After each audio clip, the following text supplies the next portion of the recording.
This is an iHeart podcast. Guaranteed human.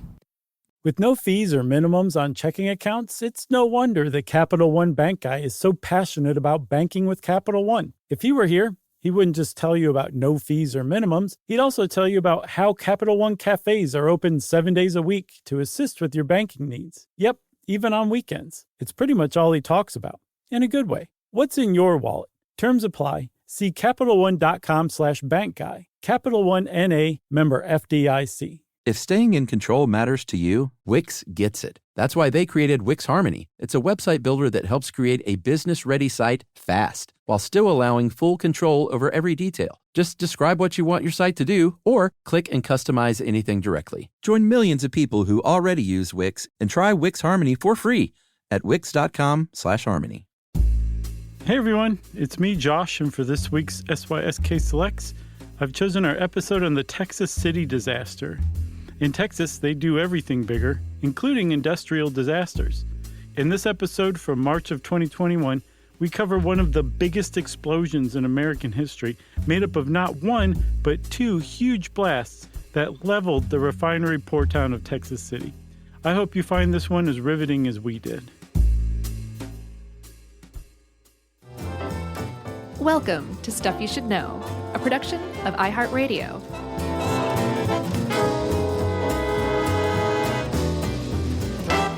Hey, and welcome to the podcast. I'm Josh Clark, and there's Charles W. Chuck Bryant, and there's Jerry over there, and this is Stuff You Should Know.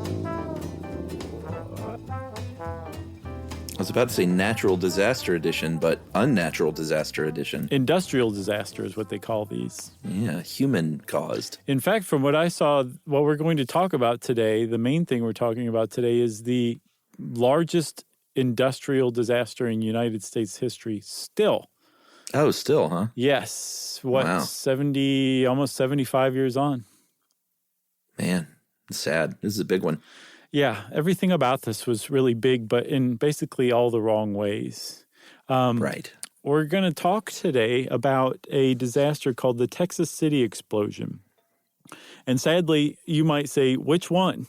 Because there's been multiple massive explosions in Texas City. And one of the reasons why is because Texas City has made a name for itself as one of the premier petrochemical ports in the United States, and indeed possibly the world. I think it was up until World War II, it was like the fourth largest port in Texas. But I think since World War II, it's grown even more. And I know for a little while there, BP had a refinery that was its most profitable oil refinery in the world, which is really saying something. I mean, that's a big deal. BP's an enormous company with multiple refineries. So, you know, for the biggest one, the most profitable one to be in Texas City, it kind of put Texas City on the map in some circles. Yeah, so Texas City is above the Gulf of Mexico. And like you said, it's a port town founded in the late 1800s by some Minnesota hunters. And they said, you know what? I think we can set up shop here. I think we can dig up a canal, set up a rail line. Yeah. We've got some really good deep water, and we could be a good shipping port. I want to know how what conversation led to that? Like what hunting trip ends up in you basically building a port town in a city that's about as far away from your home as you can get in the same country? Yeah, I mean, there were some real go-getters, I guess. Yeah, I guess so. They couldn't just relax and kill animals. Right. Oh, God. So that's what happened to Texas City. I mean, that's how it was kind of founded. And it was think refineries, think warehouses and chemical plants. World War II comes around, and the military, of course, says, well, we'll be sort of controlling this area for a while because it's a pretty valuable port for us, and we're going to ship munitions in and out of here. World War II comes and goes, and then after the war, about a year and a half after the war, it is run by civilians again. And let's just say that it was a little more of a relaxed scene than it was when the military was running the show. Yeah, the military ran it like a tight ship, basically. And there's just a big difference between when the military is running a port and when a port's run by just a whole bunch of different private companies. You know what I'm saying? Minnesota hunters. Exactly. So that's not to say it was just some loosey-goosey place or anything like that, but just comparatively speaking. And one of the other things that Texas City had going against it on the morning of April 16th, 1947, is that there weren't really a lot of standards and regulations for handling chemicals, and that we didn't have an enormous grasp on just how chemicals worked at that time. And so all of these things kind of came together. This kind of slightly lax oversight and just kind of much more relaxed attitude toward cargo. And then a lack of awareness about just what kind of dangers different cargoes pose, just kind of set things up to take a bad turn.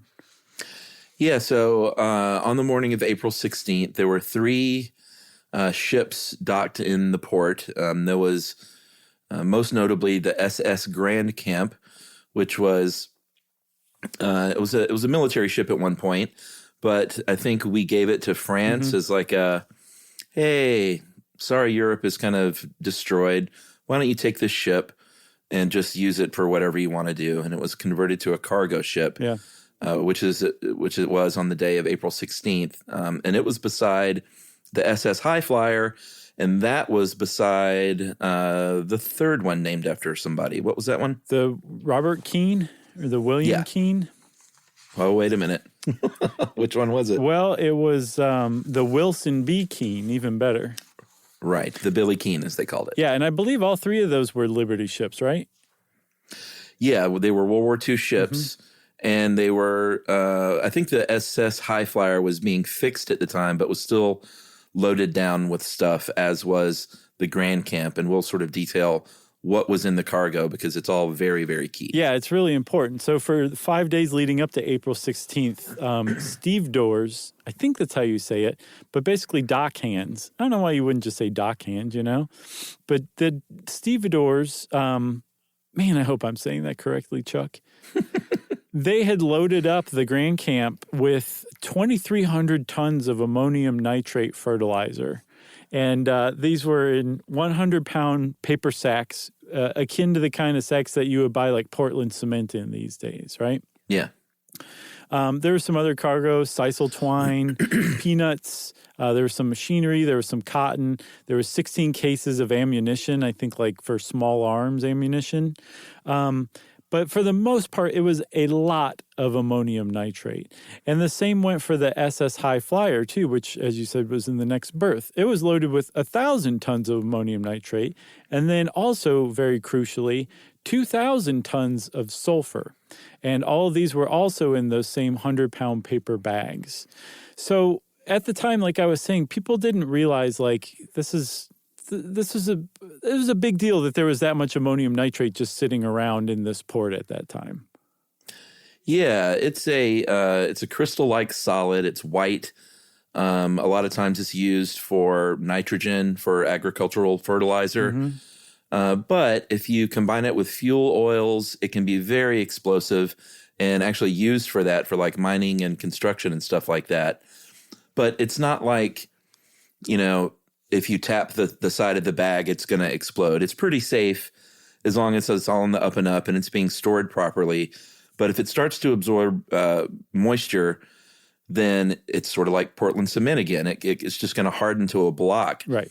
And then if that thing isn't a solid block, it's going to be just a little bit more volatile and a little bit more dangerous if ignited. Yeah, and I mean, like, it's not even considered flammable as far as I know. And certainly in 1947, it wasn't considered flammable because if you walked up to some of this ammonium nitrate, these pellets, and just held a lighter to them, they wouldn't catch fire. That's not really what they do. What they do is they oxidize things. They basically create free radicals, like we talked about in the free radical episode. Yeah. Which sets off like a chain reaction. And because they oxidize, they concentrate and condense and produce basically oxygen where it wasn't otherwise present. When that is combined with the fire, it makes a big time fire. So that's bad enough, right? Like if you set them off, like it'll combust, or it'll help something else combust more efficiently and more at a higher temperature. But the big problem with ammonium nitrate is there is a point where it can reach a high enough heat that it itself decays and degrades. And when that happens, it splits into two gases, nitrous oxide and water vapor, which you're like, well, that's great. You know, you just get super duper high off of one, and the other one just makes you a little moist. Maybe so, in small enough amounts. But when this happens in a large enough amount, especially when this ammonium nitrate is in one big melted block, the chain reaction can happen much more efficiently. And when those gases are produced, when the thing decays and separates, they expand really quickly, and that produces an explosion. And the forces, the energy that's released from an explosion of ammonium nitrate decaying and converting into nitrous oxide and water vapor is monumental. Like compared to atomic bomb blast, basically, if you have enough of it, say 2,300 tons and 1,000 tons in a couple of ships just sitting in port. All right, that's a great place for a cliffhanger, I think. I think so, too. All right, we'll be right back after this.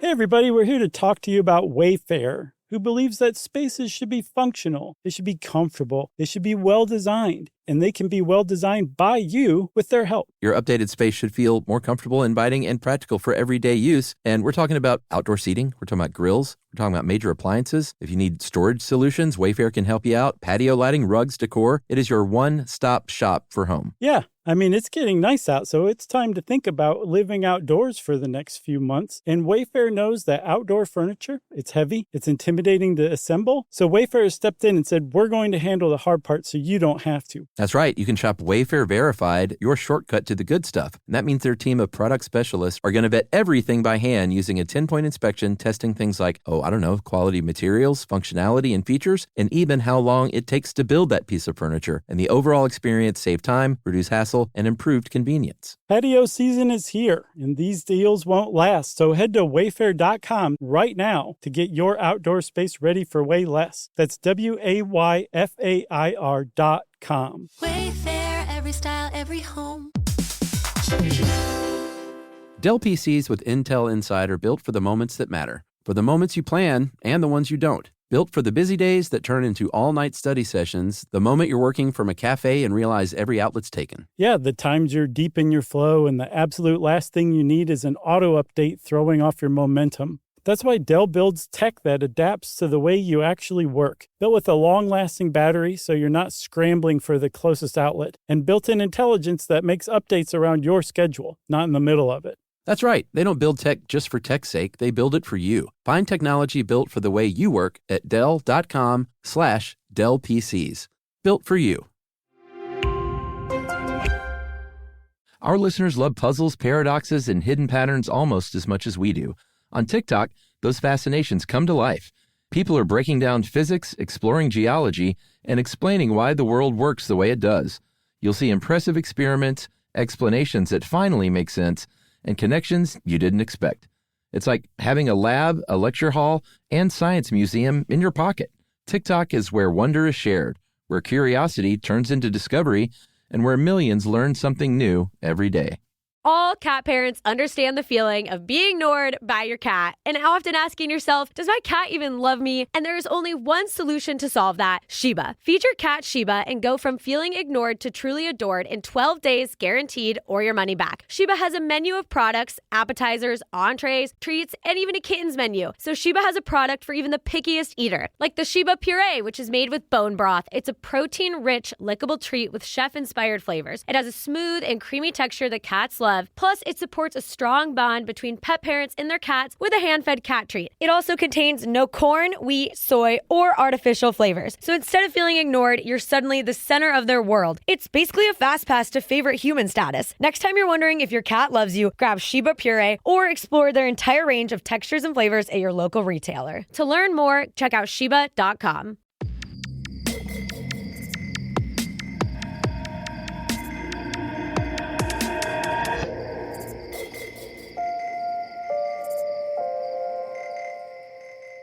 All right, so this stuff, the cargo arrived by train to Texas City, and it was probably already heating up a little bit on this train, and maybe already getting to the point where it was a little, I don't know about unstable, but volatile at least. And it gets transferred to the ship. It continues to sort of heat up, and the crew and everything, like you said, there wasn't a lot of awareness about kind of anything like this at the time. Mm-hmm. So to them, it was just another cargo hold. They might have said like, be careful with this stuff, guys, or maybe not even that. Yeah. But they definitely didn't know like heat bad for this stuff. Yeah, they said, you owe me $2 from lunch yesterday. That's what they said Right. when they were loading this up. So around 8 a.m. in the morning, these workers there started noticing that there was smoke and vapors coming out of the ship.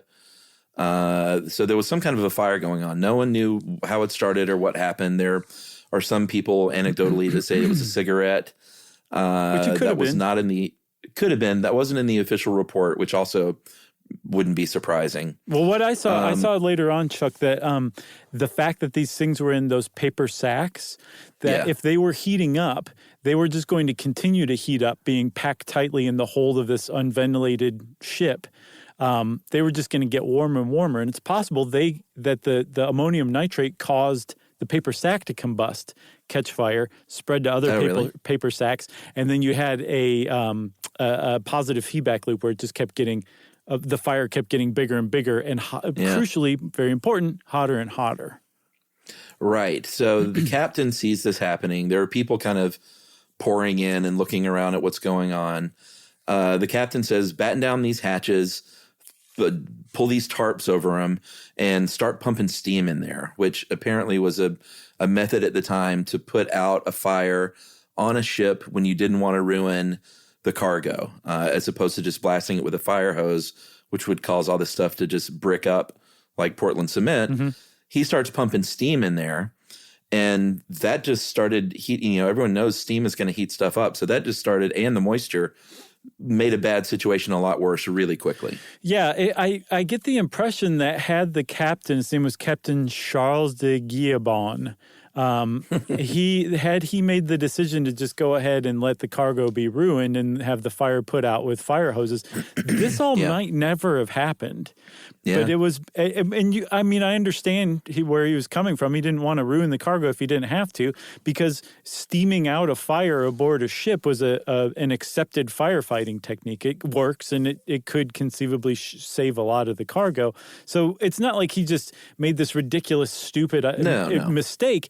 It's just, in hindsight, it was probably the decision that led to this catastrophe.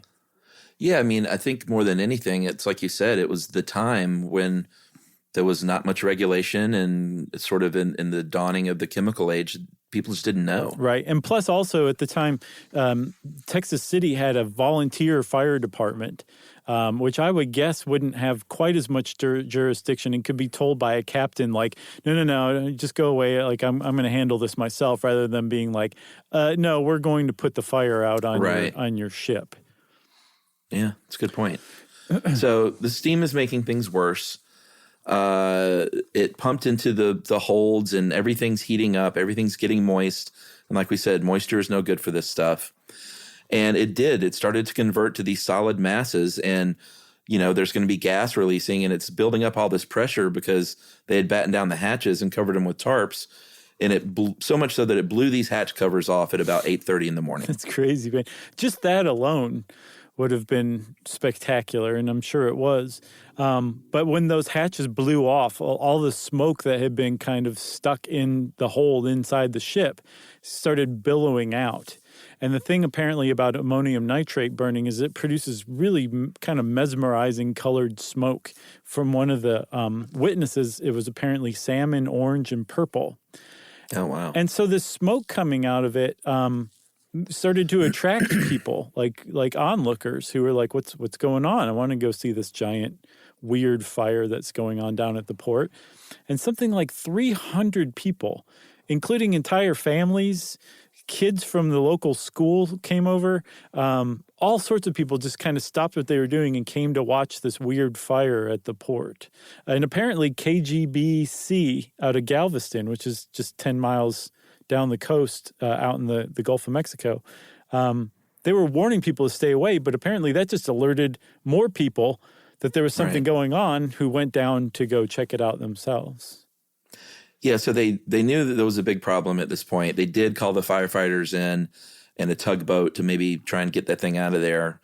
And at this point, like you said, the heat was just so great that even a fire hose isn't going to do much. It's kind of just vaporizing when it hits it. Yeah, that's crazy. Because of the massive amounts of heat. And then, this whole thing started at 8. At 8:30 is when the hatches blew. And then at 9:12, the thing exploded. And we're going to kind of list through a pretty horrifying list of impacts from like distances. Like a seismograph in Denver, Colorado picked up this explosion. Yeah. And this is, again, in the southernmost part of Texas, right? Yeah, like they felt it in Louisiana, like 3,000-foot fire bombs and cargo flying up in the air. So, yeah, the enormous amount of energy that I was talking about that was released by this 2,300 tons of ammonium nitrate, in retrospect, I think has been I saw it compared to a 2.7 kiloton blast.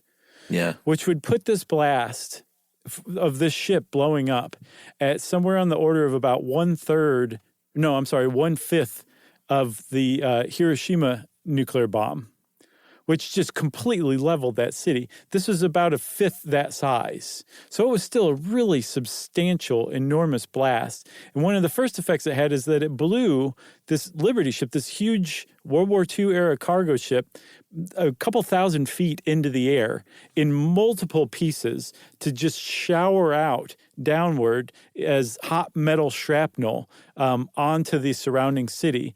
And that's not accounting for the shrapnel that immediately blew outward as those gases expanded right into all of those onlookers and the people who were fighting the fire around the port. Yeah, there was they had a couple of 2-ton anchors. One of those went about 1.5 miles away in the air. Mm-hmm. Like we said, you could feel it in Louisiana. There was a Monsanto and a Union Carbide, 2 different chemical plants kind of right beside it. They were just flattened, basically just not even there anymore. Yeah, I saw that one of the warehouses, Warehouse Zero at the port, which was, I think, the one that was closest to the ship. This historian from Houston, I think, said that it just disappeared. Like it was just gone. Like it wasn't there any longer. Like the word disintegrate works in a lot of the instances when you're describing what happened to a lot of the structures and people who were around this blast. Well, yeah, I mean, that's the obvious thing. There were hundreds of onlookers. There were people that worked there. There were all 28 members of the fire department. They were all killed basically instantly. Anyone within that zone was killed instantly. Some people, like you said, just not even able to recover enough body parts to identify humans at that point. Yeah, that proved to be a real problem. So, first of all, the fact that the entire fire department, apparently there was one survivor from the fire department, but he was out of town at the time. That's why he survived. Yeah. But the whole fire department and all of their equipment was immediately wiped out. One of the problems was with an explosion like this in a place like this is that it ruptures lines and pipes, and all of those petrochemicals that are being refined suddenly catch fire. So now you have these out of control fires in the buildings and structures that are left standing, and you no longer have a fire department or any fire equipment to put it out for a little while. So the immediate impact outside of the blast was also the fires that were lit just right after this too. Well, I mean, you've got the metal shrapnel, but then you've also, remember, there were peanuts and twine and cotton and all this stuff. So these are like fireballs being launched, basically starting fires all over the place. It wasn't just in the immediate area. And like you said, because the fire department was then out of commission, that's real trouble. Yeah, so it took a little while for more aid to show up, but apparently this explosion was so bad and the catastrophe was so great. The Army, Navy, Coast Guard, Marines, Texas National Guard, and then firefighters from surrounding cities all came out to help. Man. And this wasn't just like putting this chemical fire out, but also like trying to rescue people from rubble. Like there's really a lot that we could sit here and say, but if you have a computer in front of you, like just look up pictures from the Texas City explosion of 1947. It's just unreal what happened to like enormous steel buildings just turned into like twisted metal. And this is like, the middle of a work day. So there were people trapped all over the place in this debris. So there was a huge rescue operation that had to start, but it was delayed because most of the people who were tasked with that kind of thing had all been killed in the initial blast. Yeah, so remember earlier we said that there were 3 ships there. This one blows up, and obviously, it's a full-on like 9/11 scene at this point with just how chaotic it is. Mm-hmm. People are not noticing that right next door, the SS High Flyer also, remember, was loaded with this stuff, and also with sulfur, which makes it become unstable. And this thing had been unlodged. I mean, I'm surprised. It's just the integrity of these ships is the only reason that those weren't just blown to bits too. Yeah. Like it was kind of right next to it, and it was still intact at least. And it was blown from its moorings though, and drifted over and kind of attached itself to the Wilson B. Keene, which was again in the slip next to it. And I think there were some crew members aboard in there that I guess were just protected by that thick steel, right? Yeah, from what I understand. And they were kind of still doing their thing. For a little while, and they were finally, because the High Flyer caught fire as well, they were finally forced out by the smoke, because this is some noxious smoke. This isn't just like wood burning smoke. This is some really bad chemical smoke that can mess you up. It's crazy that these sailors stayed aboard for an hour, but they're finally forced off a ship. But they tell people like, hey, this is on fire. Everybody's like, have you seen the other problems we have over here? And the fire department just got basically vaporized. So the fire was allowed to continue on the High Flyer for hours and hours. Like that blast happened at 9:12 a.m. And it wasn't until the afternoon that somebody else rediscovered the fire aboard the High Flyer and started to kind of like raise the alarm about this. Still, this is such a chaotic scene that there wasn't anything immediately done about it. And it wasn't until 11 p.m. that they're finally like, oh, this is a bad jam, because not only do we have 1,000 tons of ammonium nitrate aboard the High Flyer, there's that sulfur you mentioned, Chuck. And like you said, it makes it even more unstable in that, you know how ammonium nitrate oxidizes things? Yeah. Sulfur is like food to that stuff. It oxidizes sulfur. It's just like piling on this oxidizing fuel to make the blast even more energetic. So it would be a really big problem if the High Flyer blew up. So they brought in some tugboats and a fireboat, I think, from Galveston, and started to try to take it out of the berth, to tug it out to sea, to let it like burn out or blow up or whatever it was going to do. But I guess it was stuck so fast that that they couldn't get it out. Yeah, I mean, I guess, this thing was knocked, I guess, just sort of wedged in there from that first explosion. And I think they worked on it for a couple of hours. They started at about 11 p.m. Mm-hmm. And then it looks like by 1 a.m. they had stopped that process. And at 1:10, and this is now on April 17th, early next morning, the High Flyer exploded as well. And this was even more violent.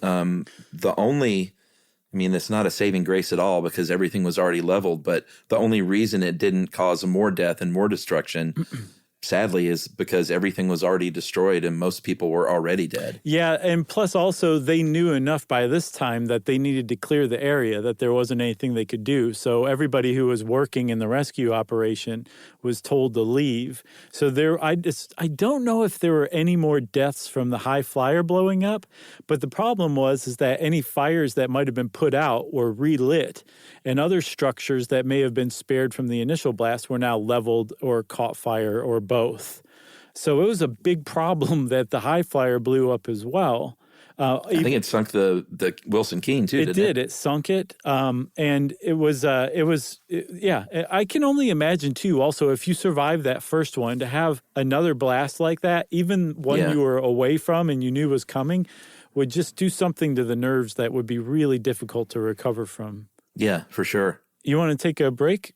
Yeah, we'll take a little break and we'll talk about sort of the results of the devastation and a couple of other incidents right after this.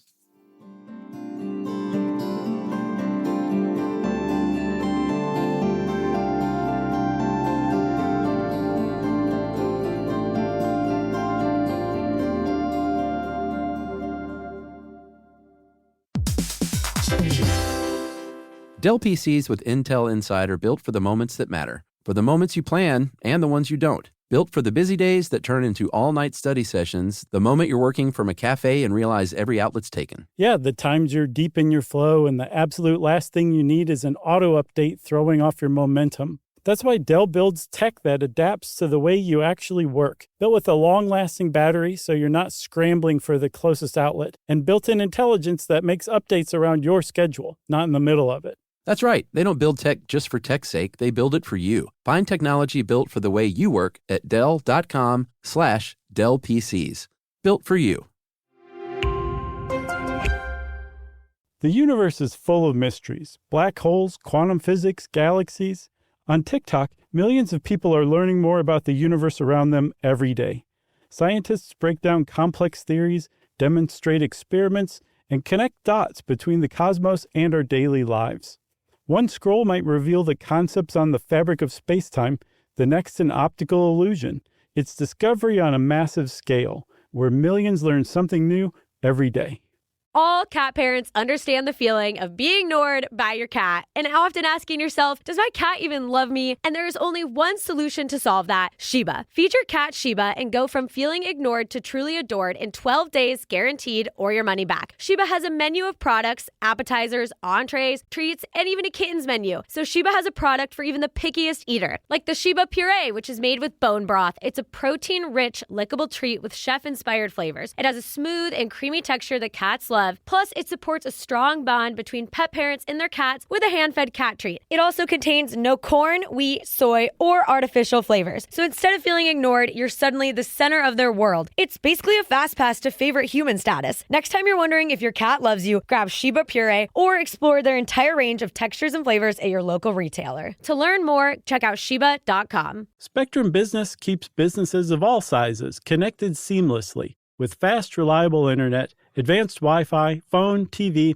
and mobile services. That's right. And Spectrum Business offers 100% U.S.-based customer support 24/7 to help you stay up and running. And they offer tailored connectivity solutions with packages built for your business budget. Yeah, so it's no wonder millions of business owners rely on Spectrum Business to keep them connected. Visit spectrum.com/business to learn more. Restrictions apply. Services not available in all areas.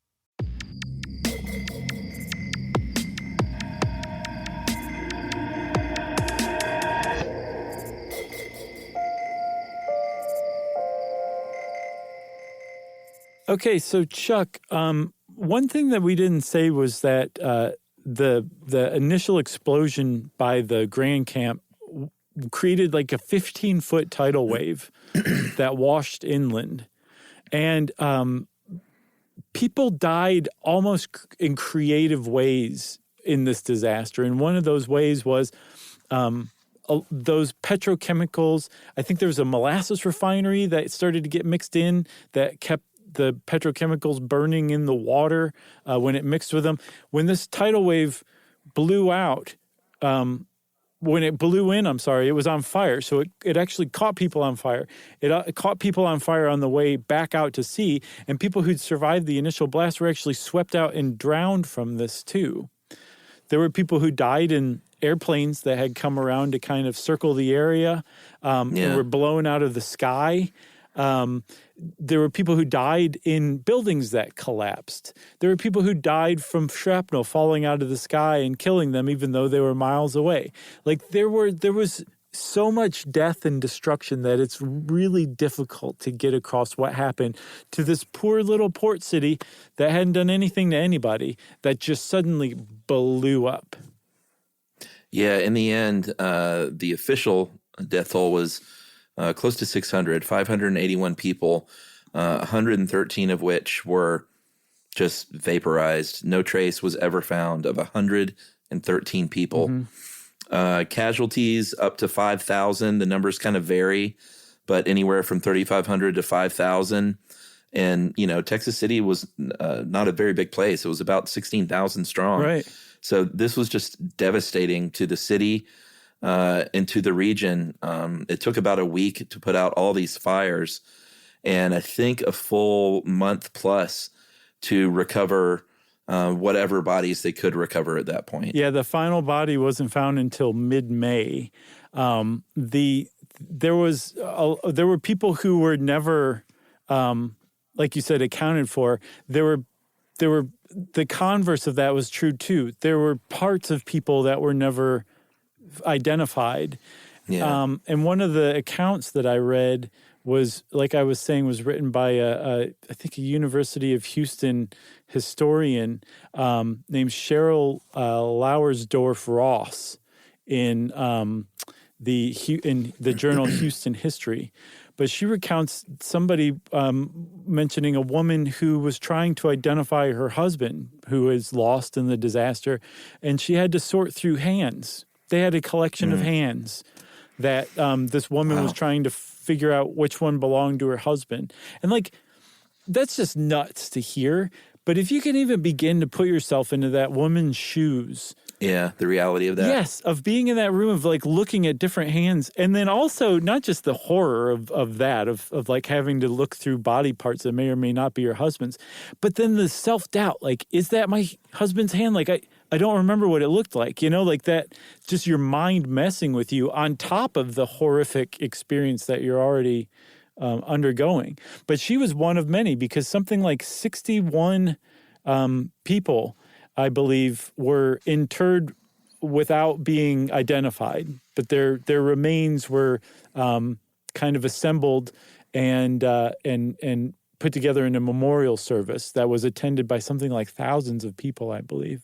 So, Chuck, if there was 16,000 people and that many people were hurt or killed by this blast, you can imagine how quickly this little town was overwhelmed with all these casualties. And so they were getting people every which way, trucking them over to Galveston, getting them wherever they could, whatever hospital they could find.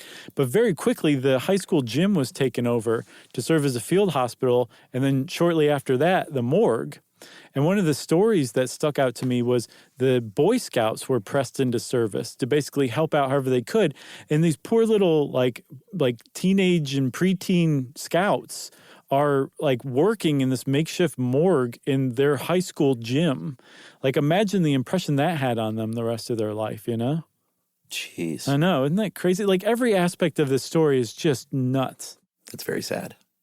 Yeah, and of course the financial loss was huge. About $100 million in property loss, $500 million in lost petroleum products, and that's about $700 million and $3.5 billion in today dollars. Mm-hmm. I think there is sort of buried beneath the berms there is a memorial park where 63 unidentified victims are buried. Yeah, that's what I was talking about.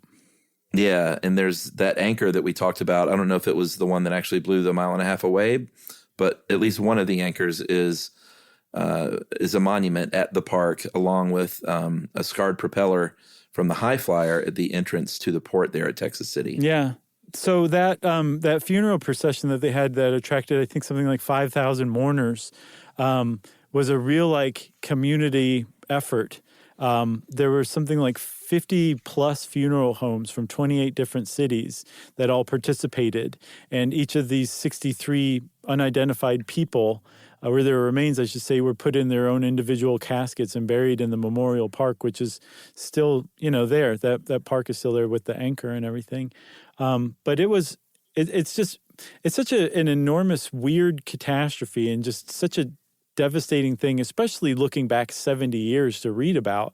But when you do read about it, if you can just kind of put yourself in mind of what that was like, of, trying to recover from that, it's astounding that Texas City did recover. A lot of people moved and just said, not only do I think the city's never going to come back from this, I don't know if I can come back from this, but the city actually did come back, and they did build back, from what I understand, even bigger than before, which is how that BP refinery that ended up blowing up, that became the most profitable in BP's entire company, because the city built back even better than before. That's great. It is great. I mean, not great that it exploded again in 2005, obviously, but great that they had the stick-to-itness to come back as a city. So, obviously following something like this, there's going to be a lot more regulation going on. The U.S. is going to step up federally and say, hey, wait a minute, we really need to take a look at how we're handling these chemicals, how we're storing these things, how we're shipping these things. And a lot of changes were made here and around the world, but it's not to say that completely prevented this from happening again, because in Beirut just last year, in August of 2020, there was another big cargo of ammonium nitrate that had been sitting in a warehouse for 7 years. No one is exactly sure why it ignited this time, but there was a dock worker that said that there were fireworks stored nearby, and they did find thousands of kilograms of fireworks recovered from a warehouse at that port. Right. And this explosion was, it was a crater about 460 feet wide, and, it was about as big as the Texas City blast. So I saw both. I saw that it was about as big, and I saw that it was about half the size. But, But even at half, But so, go look at video of that. What's astounding about that Beirut blast is there happens to be people who were filming when it happened, because there was a fire right before. I remember when it happened, yeah. So you've seen that white cloud. That's that water vapor expanding, right? And you can't see it, but there's nitrous oxide gas in there as well. So imagine twice that size. That would probably be about the size of that first Texas City blast in 1947. Yeah. I mean, I remember seeing it on the news, and I don't remember if they mentioned Texas City, but this is stuff that was just stored down there for like 7 years, soaking up that warm, kind of moist Mediterranean breeze. Right. Not the way you should handle and store this stuff. No, and the story behind it's kind of interesting. It was started in Georgia, not our Georgia, but the Republic of Georgia, en route to Mozambique, and apparently the owners were like, we're not making enough money on this trip, so we're going to divert over to Beirut and pick up some more freight. And the crew said, no, we're not going to do that. It's going to make the weight dangerous. So they balked. Port fees started racking up, and the owners apparently just decided to abandon the crew, the ship, and the cargo. The cargo, once it was impounded, should have been sold off, but it wasn't. Instead, it just, like you said, sat there, stored incorrectly for 6 years until something caused it to blow up, which is, just the idea that it was just negligence that led to that catastrophe it's even worse. I think that's something that's missing from the Texas City disaster.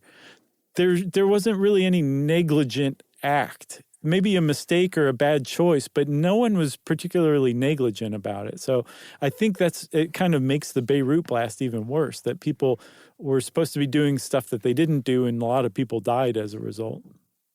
Yeah, I think the BP refinery in 2005, they had to pay out about $50 million for that one after they did a little safety audit. And in that safety audit, they found, and this was before the blast, actually, they did a safety audit, and they found that a lot of people that worked at this plant, it says, came to work with, quote, an exceptional degree of fear of catastrophic incidents, end quote. That's a little bit of a OSHA nightmare. Everything that I've read about that was a direct result of BP cutting safety in favor of higher profit margins.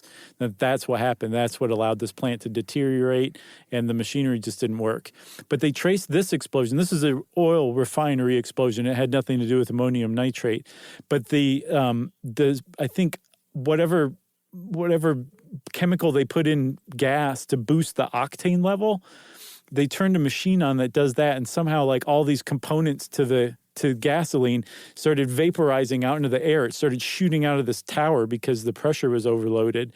And there was so much gas vapor in the air that somebody had a pickup truck running nearby and it got sucked up into the air intake and the engine started revving. And that's actually what ignited the whole thing. All of this gas vapor, this pickup truck sucking in gas molecules that were just vaporized in the air around it.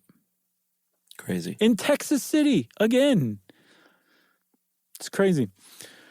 So you got anything else? I got nothing else. Well, if you want to know more about the Texas City disaster, you can go look that up. I would strongly recommend reading Cheryl Lauersdorf-Ross's Changing Lives in a Heartbeat journal article. And also big shout out to fireengineering.com. They had a good one. And then the local 1259, the Texas City Firefighters Union, has a really comprehensive overview of the Texas City disaster too. So maybe check those out for even more details. And since I said that, it's time for listener mail. Yeah, I'm going to call this, I'm going to call it what Ryan called it. Well, I'm dumb, but I'm over it. Hey guys, long time, first time. I thought I'd tell you, you had me duped for a long time when I first started listening to the show a few years ago. And probably for a year after that first episode, I honestly thought there was a list of key words that Josh referred to toward the end of the episode whenever he says, well, since I said blank, it's time for listener mail. This is very cute. For an embarrassingly long time, I really thought that the blank word was from a predetermined master list and that you had revealed that list of words to the audience in an early episode. Wow. I guess like the magic word in Pee-wee's Playhouse? Yeah. Mm-hmm. Was that what it was? Mm-hmm. Yeah. This guy must have really loved Pee-wee's Playhouse. Started listening to increasingly older episodes in hopes that I would hear that list or catch a trend toward the words used. Yeah. Josh's transition with that statement at the end of every episode is just so smooth. Hey, there you go. Thanks, man. It wasn't until one episode when Josh's word was so mundane, so common, it was probably the or if or something along those lines, that I finally realized there is no list. I had been fooled. The scales just fell from his eyes and he was free finally.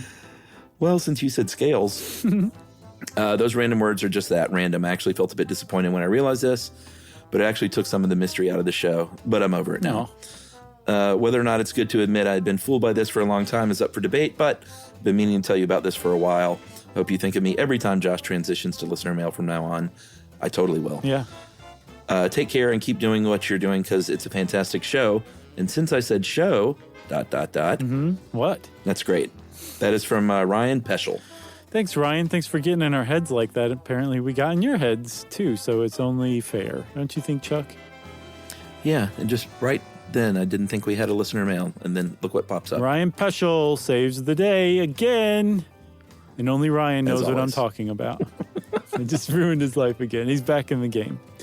If you want to get in touch with us and try to get in our heads like Ryan did, so we have to think of you every time we say something about listener mail or what have you, you can write to us. Send us an email to stuffpodcast@iheartradio.com. Stuff You Should Know is a production of iHeartRadio. For more podcasts from iHeartRadio, visit the iHeartRadio app, Apple Podcasts, or wherever you listen to your favorite shows.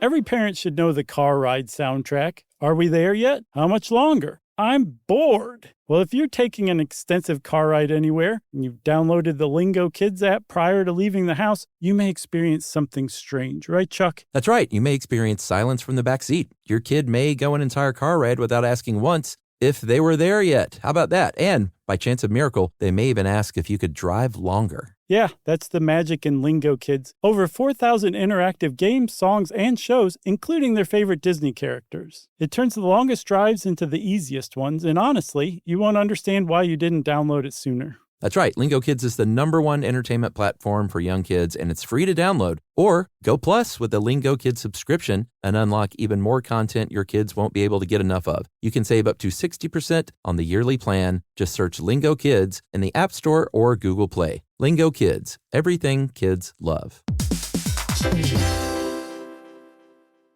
You know, you could be adored by everyone and still completely ignored by your cat. Trust me, I know. But if you feed your cat Sheba, you can go from being ignored to truly adored in 12 days guaranteed or your money back. Sheba has a full menu of products, appetizers, entrees, treats, even a kitten's menu. It's so cute. So Sheba has a product for even the pickiest eater. Like Sheba Puree, it's made with bone broth, their chef-inspired flavors. It's got a smooth and creamy texture that cats love and contains no corn, wheat, soy, or artificial flavors. It's food that your cat's gonna love. To learn more, check out Sheba.com. That's SHEBA.com. Stuff at Sea is a 5-night, adults-only sailing trip that brings the Stuff podcast universe to life on board. This voyage is a culture-soaked escape where pink sand paradise meets curious minds. Sailing round trip from New York City to Bermuda on October 2nd to 7th, 2026, this voyage drops you straight into the iHeart Podcast Stuff universe. On top of the adults-only experience you already love, you'll get live podcast episode recordings, behind-the-scenes sessions, themed activations, and more unmissable onboard moments. Learn more at virginvoyages.com/stuff.